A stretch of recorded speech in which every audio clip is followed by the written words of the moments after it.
And so for today, when sitting with the energies that are shifting as we move from winter to spring, also what is continuing to amplify in our world as we're in this transition time, and will be for many, many, many, many years, definitely our lifetime.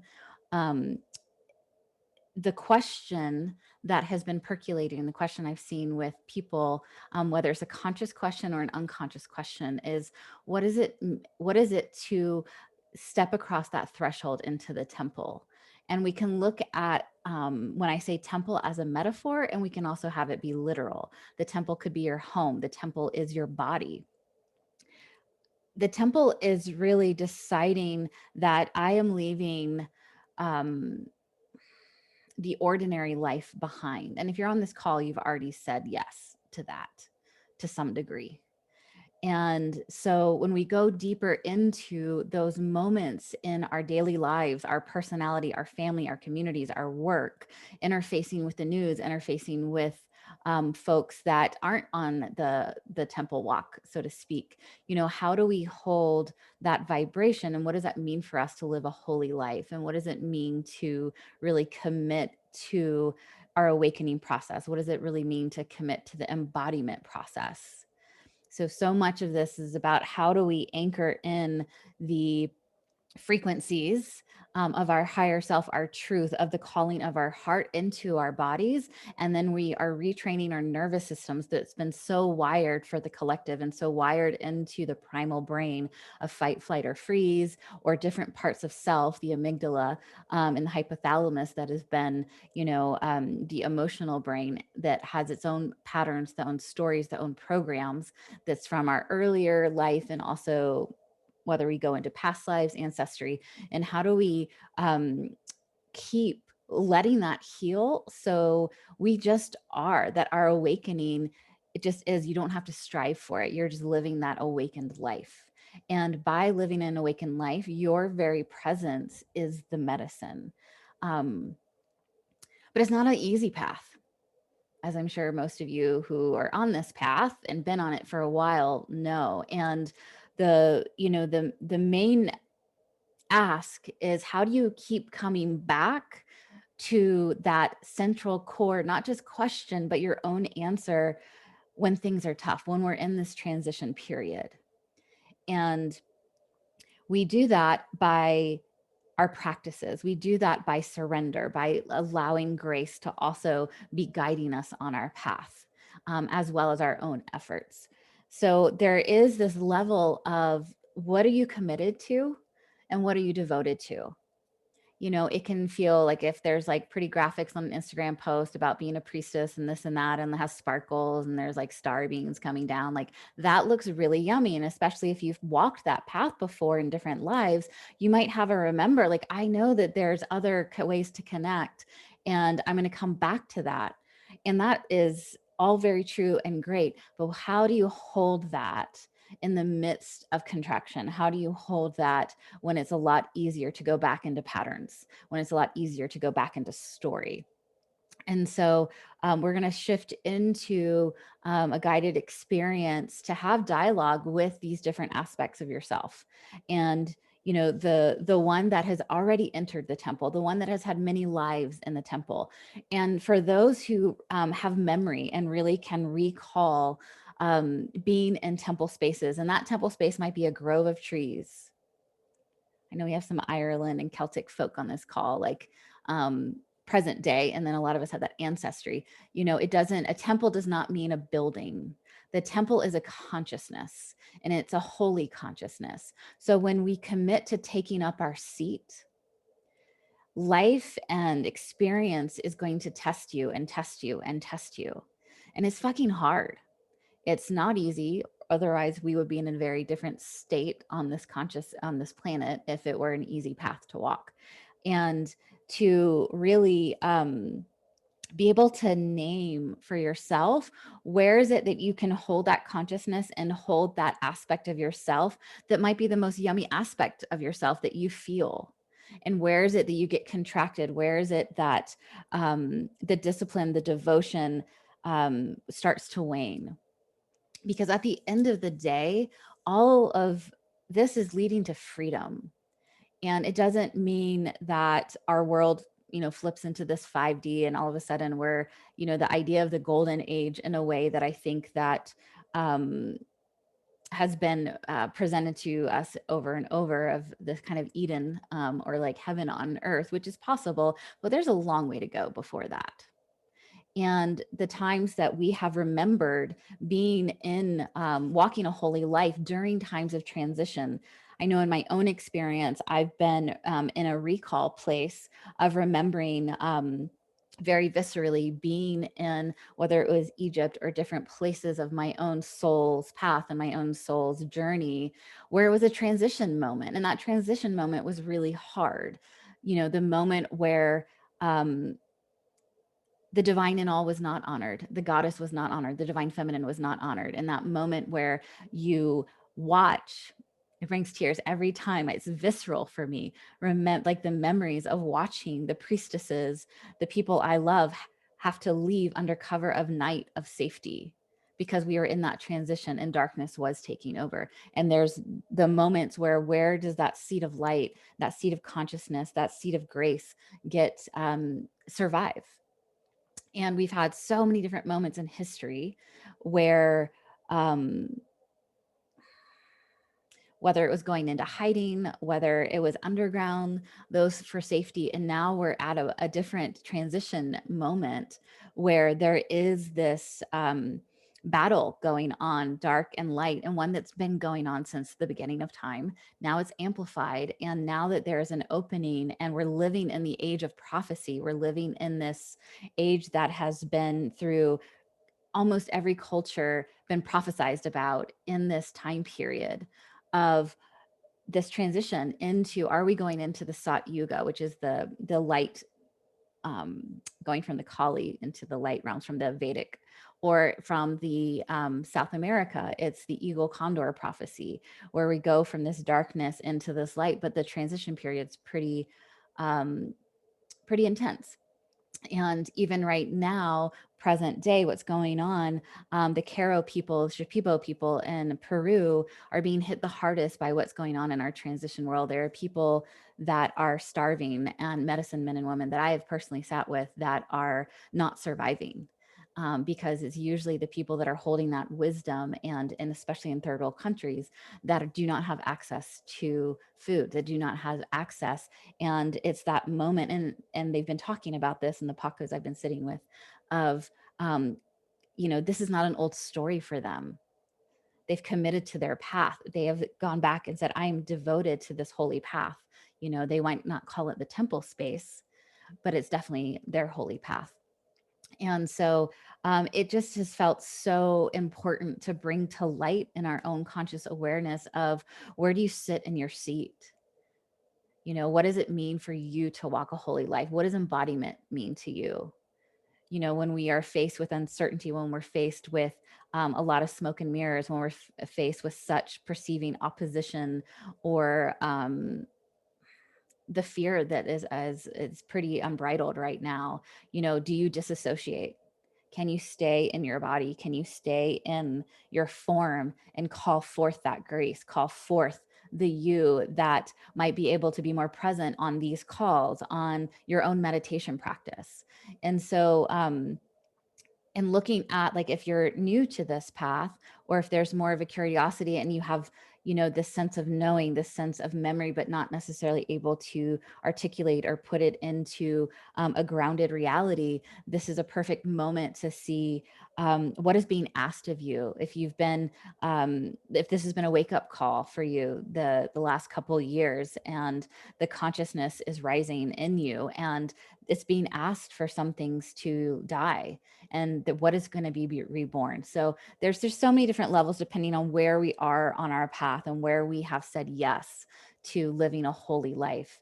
And when I mean living a holy life, I don't mean a hierarchy of better than. In fact, living truly a holy life is being willing to look at all beings as the aspects of the divine. It doesn't mean excusing certain behaviors, but it's going to, I'm going to say the mother, because the divine mother, and the way that I've worked with the divine feminine master guides and my own soul lineage has that quality, but it's laying things down at the feet of the mother. So when I'm working a Ho'oponopono practice, a forgiveness practice, I go straight into the person that is the hardest to forgive, that rationally I shouldn't have to forgive.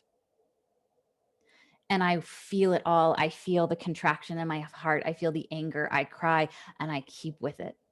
If you're willing to do the forgiveness practice for the ones that are like, that was shitty, but I understand the possibility of getting through this full transition time, you're going to be tested. So living a holy life is meaning to, when we step across into that temple space, when in history, when you left householder space and you actually did go to an actual temple, again, like I think it can be glamorized in our world. It was full of hardship and discipline and devotion. You didn't sleep in just because you wanted to. You definitely fasted a lot. You were uncomfortable. You purged. You became the vessel also for the collective clearing. So there in different traditions, it's called being a sin eater in the Celtic tradition, being a húcha eater in the Peruvian tradition, being a death walker.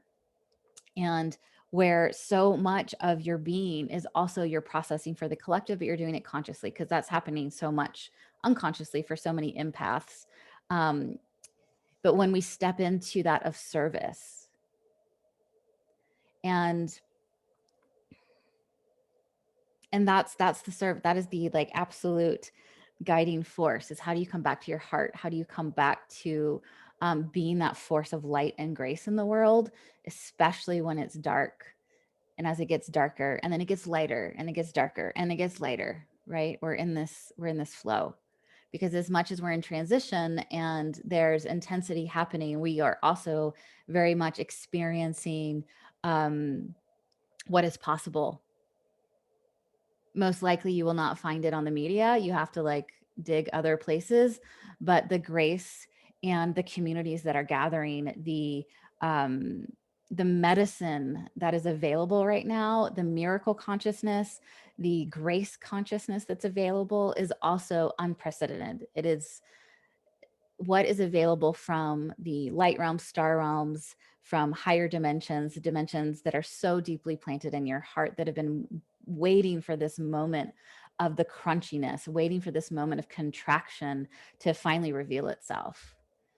The Christed light, the rose frequency that's been making its way to the collective consciousness through the story of Mary Magdalene, through the story of Kuan Yin, and has been gaining momentum for years now. But that access to that frequency and to the support is profound. I've been tuning into that frequency for almost 20 years now. And what was available then and what is available now is night and day. So we have a lot of support, and also there's a lot to be mindful of, and see what exactly in your own soul records, like what is being asked of you right now. It's just a lot of chatting, but I think it's important. And a lot of, so we're going to open up the space, we're going to open up the records. I'll be guiding through an inner dialogue, so it won't, a lot of it's going to be just within your own inner space and communication with your soul. And the one that has stepped across that line has already crossed the threshold into the temple space. And, we can feel that when there's also the resistance, and when there's, yeah, I'll just leave it at that. So there's a lot to explore here. And what I would suggest too, that I just want to name now, so I don't forget when we get off, is let these questions really percolate. Like the where things are going to land is going to be off this call. As you let the question just keep working you in your space. You don't have to have an answer, like a cognitive answer, but what is it that you desire to live a holy life? What is it that you desire to hold that archetype, whether it's the priestess, the mystic, holding the frequency of grace? And how is that going to show up in your life? And what is there's a big ask to, there's like these chunks in within the collective and within our lives that are really being asked, like they're hanging and it's time to let it go, but there's an ask to really have the courage to see.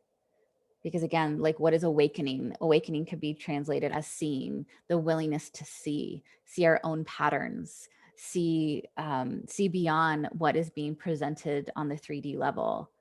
And especially within our own darkness, being able to have the courage, the discipline, and the devotion and the practices to keep seeing, that person that's unforgivable. Where are you, quote unquote, unforgivable? So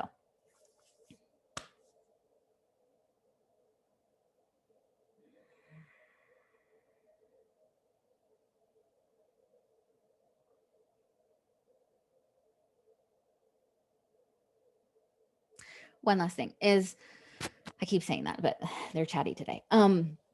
So there's this ask of, we've been, kind of, if you've been on these calls for a bit, we've been doing these different practices for congruency of the mental body, congruency of the emotional body, congruency of the heart, congruency of where you're at in relationships with elements and all these different things. So there's an ask, because there's a way that also what's coming in this next kind of wave of energy coming in the springtime and the summer, there's an ask, like, where are you not in congruency with what you know to be true?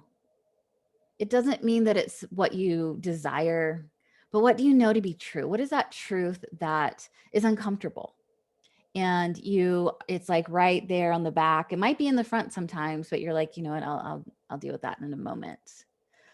So there's a really clear ask on taking time to sit and come into greater congruency with your truth. Because this, especially these next, astrologically, but also in different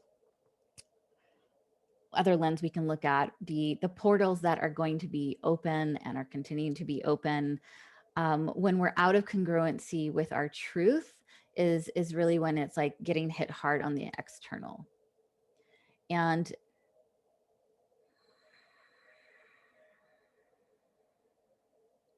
especially the truth of the heart, and how the truth of the heart can come in and you might feel it in the heart, but it needs to come back up and out.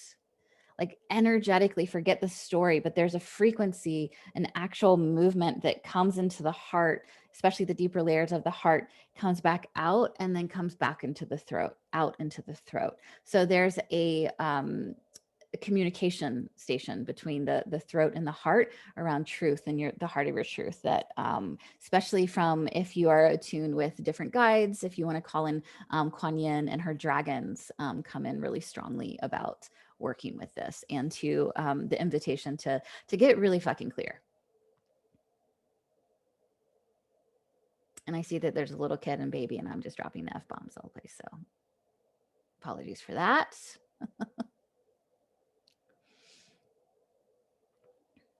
I've been known to be the auntie that, unfortunately, my friends' kids and my own nephew's first F-bombs were like, oh, from auntie. Oops. All right. So let's close the eyes.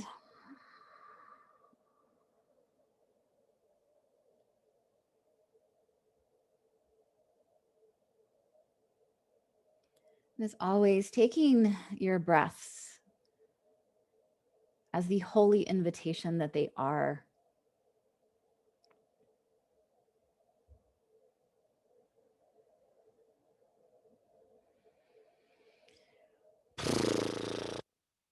Moving your neck around, your shoulders, making some sound on the exhales.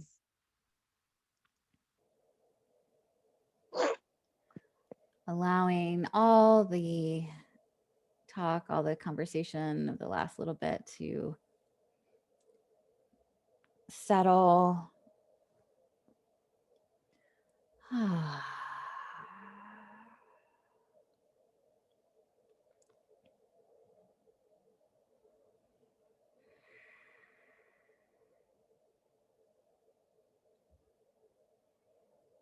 In the next few breaths, feeling your whole body.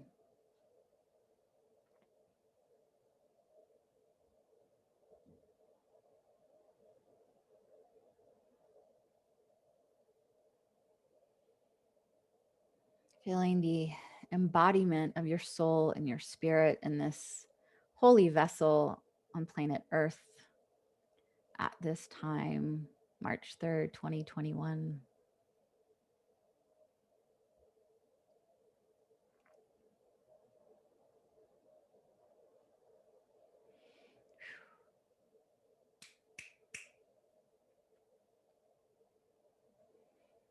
Feeling your body in relationship to the earth.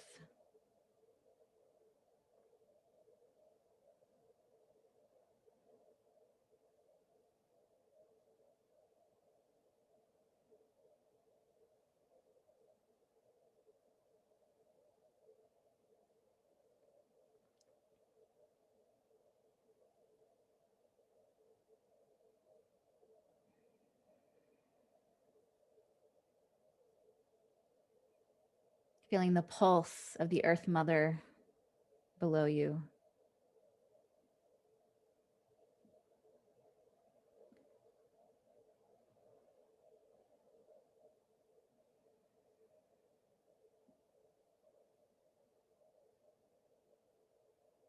This incredible being that we live our lives out on over and over and over.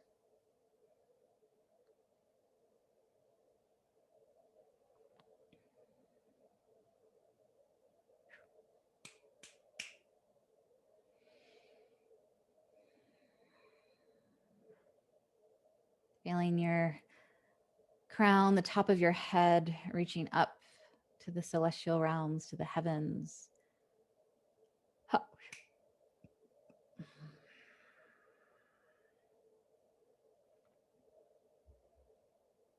Feeling into your light body, your energy form, opening up.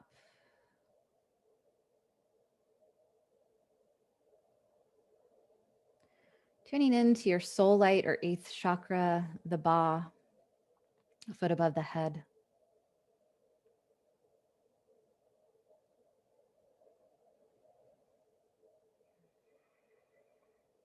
And just notice what you notice.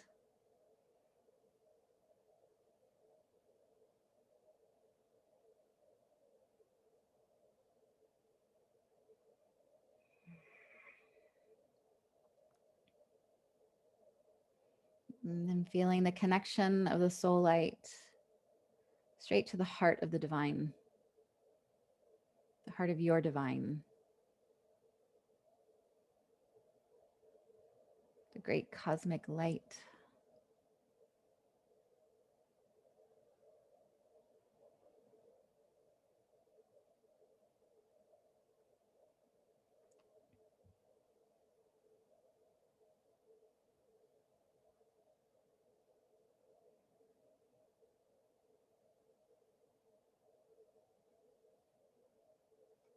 Beautiful.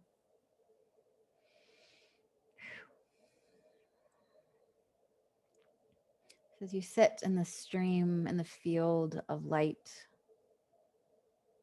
in the stream of grace, bringing awareness back to the Ba in Egyptian alchemy, or the eighth chakra, the soul light, foot above the head.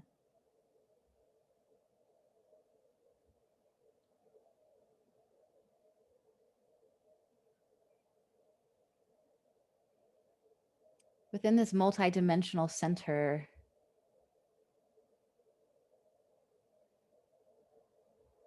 there's rooms and rooms and rooms of information, healing. We're asking for the connection between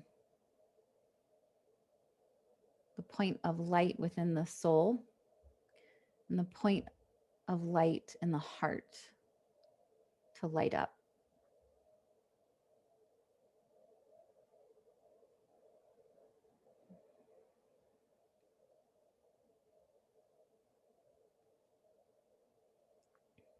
So this energy center is communicating all the time to all of our different aspects of consciousness, self, and different dimensions. It's got a huge job, but we're really getting asking for this specific stream right into the center of your heart.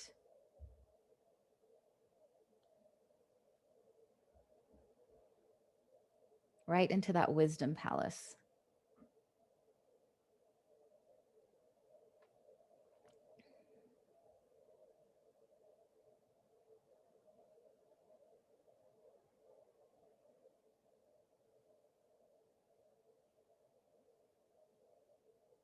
Get curious.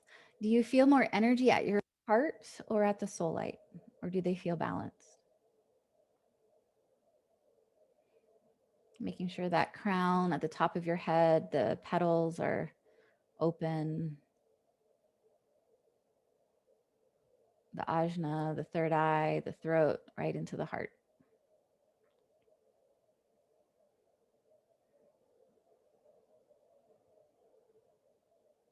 And asking the heart and the soul light to come into balance.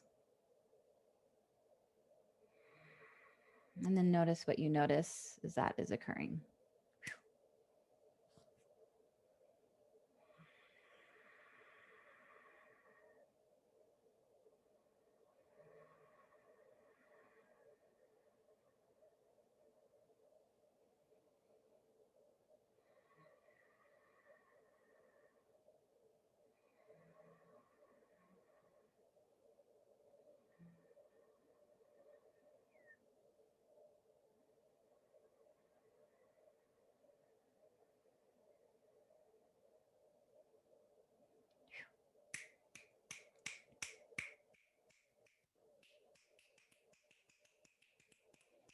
Honaya Jana Kanaya Honaya Janaya Naya Ojanaya Konashaya Kayanaya Honashaya Kayonaya Hinayana Shanoyona Konakana Hayonaya Hishanaya Yo.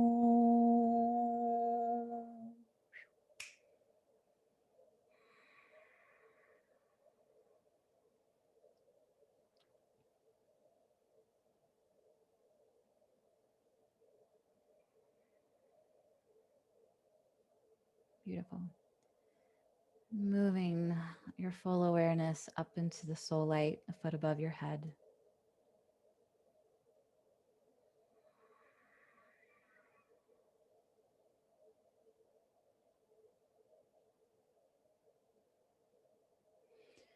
Asking to enter your soul's records, the hallway of your soul's records, and regarding living a holy life.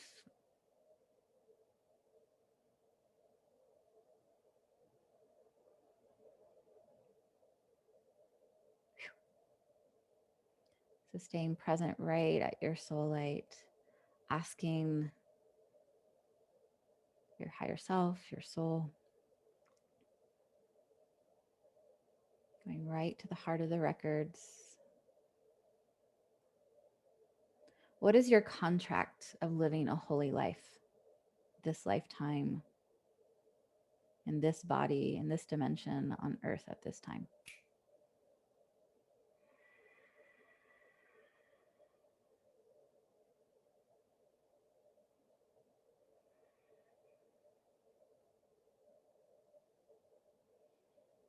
What is a specific message that you can receive about how to open, embody, see more clearly about your path?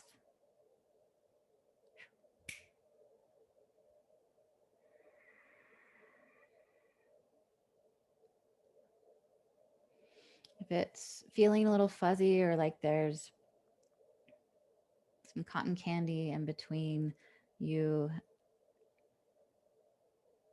and the records, you and the guidance, just imagining that it was clear.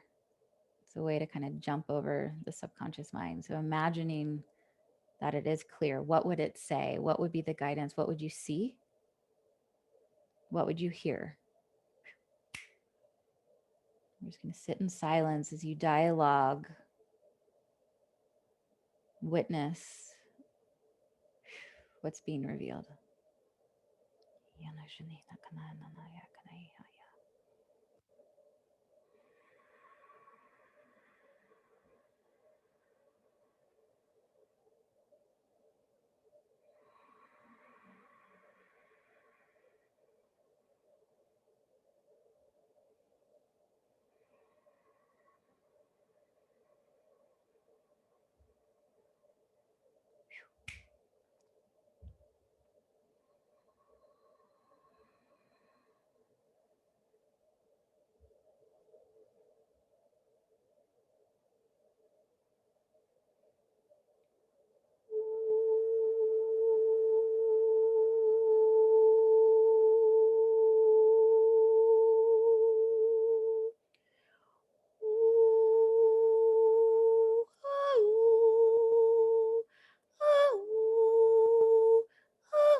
Taking these last moments to ask if there's any specific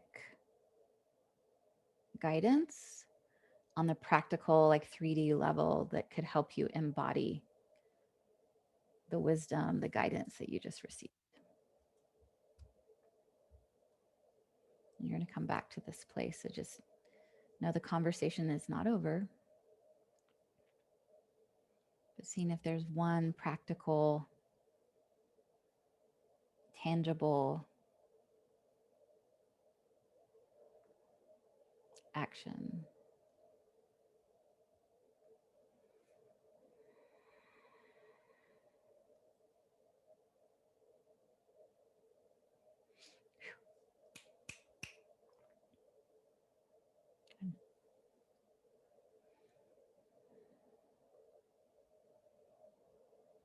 And taking some deep breaths right into that soul light a foot above the head, stepping out of your soul records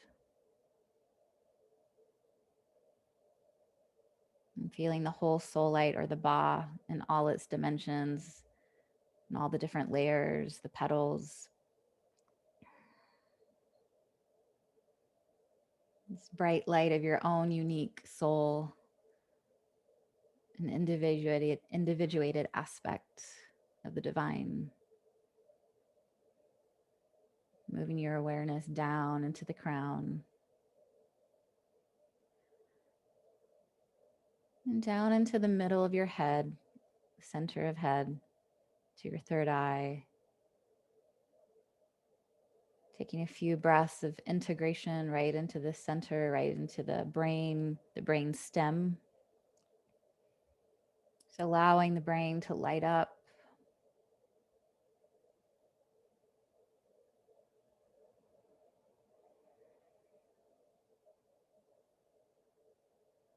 especially the back of the head, the cerebellum, the primal brain, the pons area, moving down to the throat.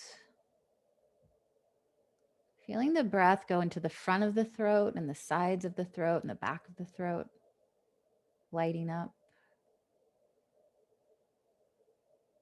your thyroid, your parathyroid, your vocal cords.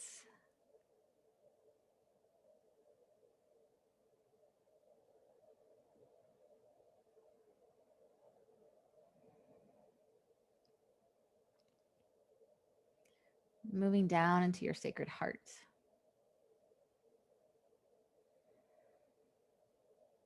And resting here, the center of your chest.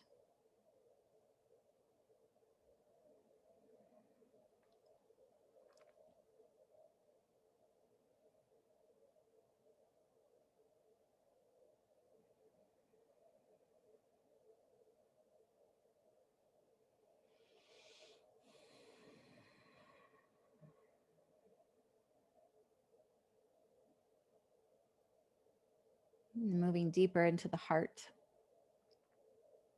Just allowing your awareness to sink to the next level within.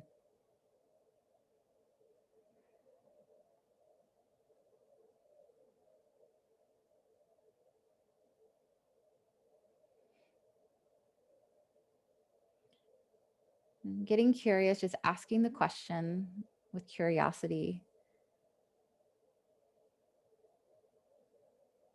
If your heart, your embodiment feels incongruent with your soul's path, do you feel congruent right into the center of your heart?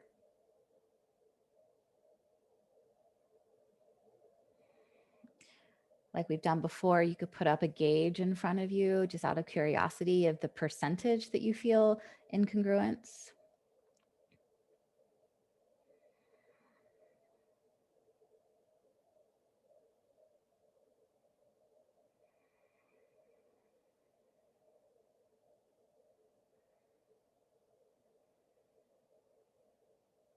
And then asking what your heart needs to come into deeper congruence with yourself, with your soul path.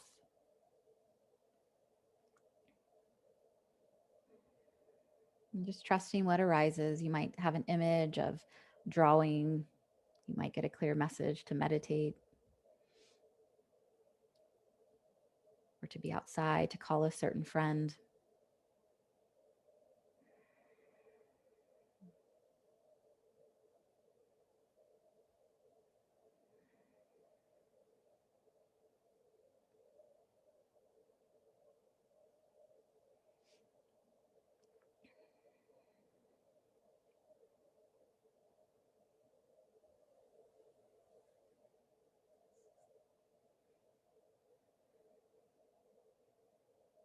Beautiful.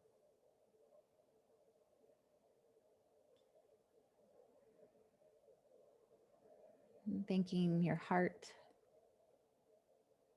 thanking your body, asking the body, the heart, and your soul to come into balance even more.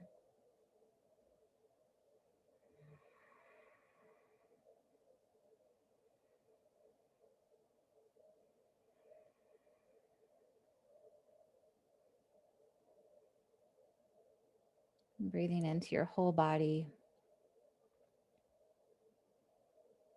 feeling the earth underneath you,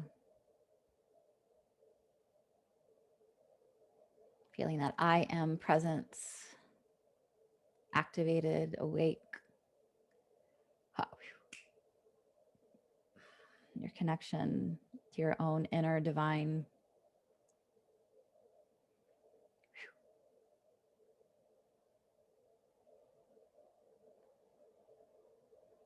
Breathing into the area around your body and your aura or magnetic field.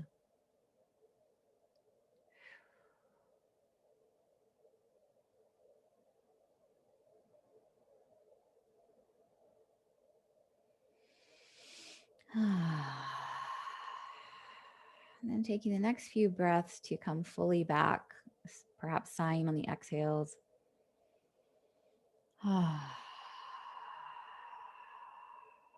Moving your tush, your shoulders, your neck.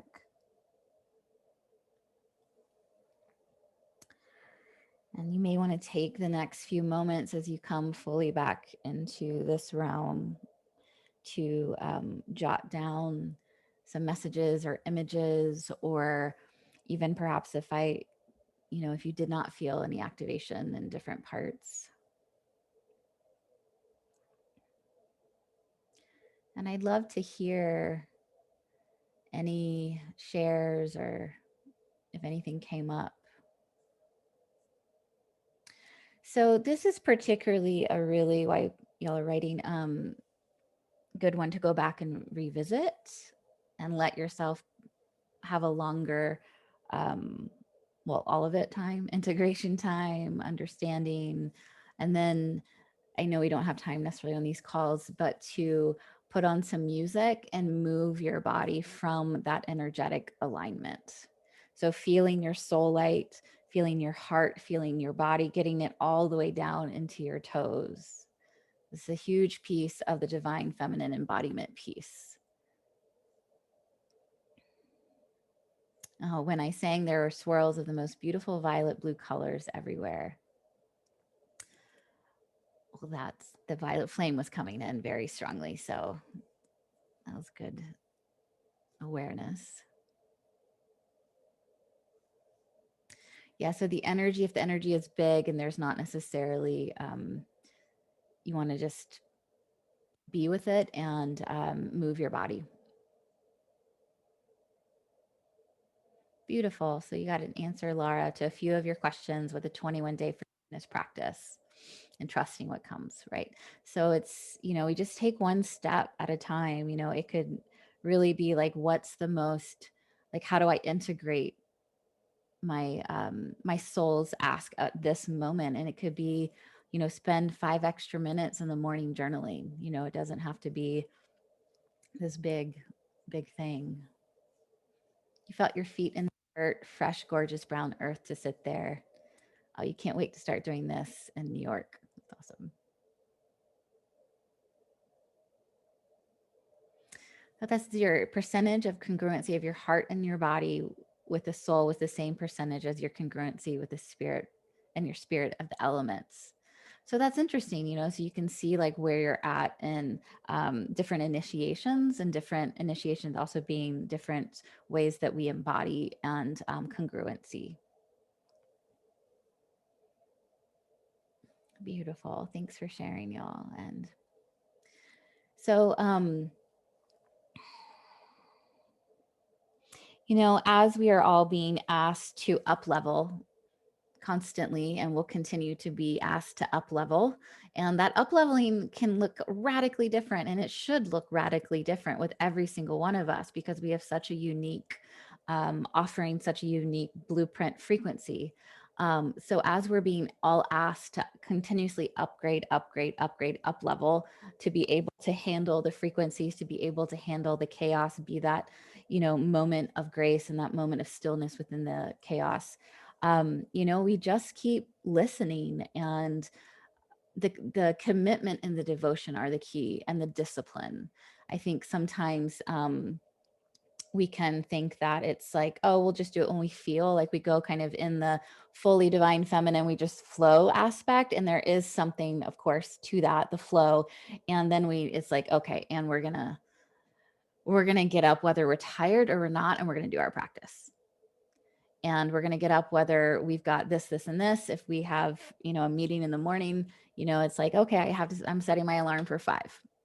Is that my ideal? No, but that's also, I'm devoted, I'm committed. That is my absolute vow that comes before all else. So, just checking in with what you need in the moment, because, as you have all seen, and I'm getting some amazing emails of how things are shifting for you in your lives as you tend to these inner places more and more.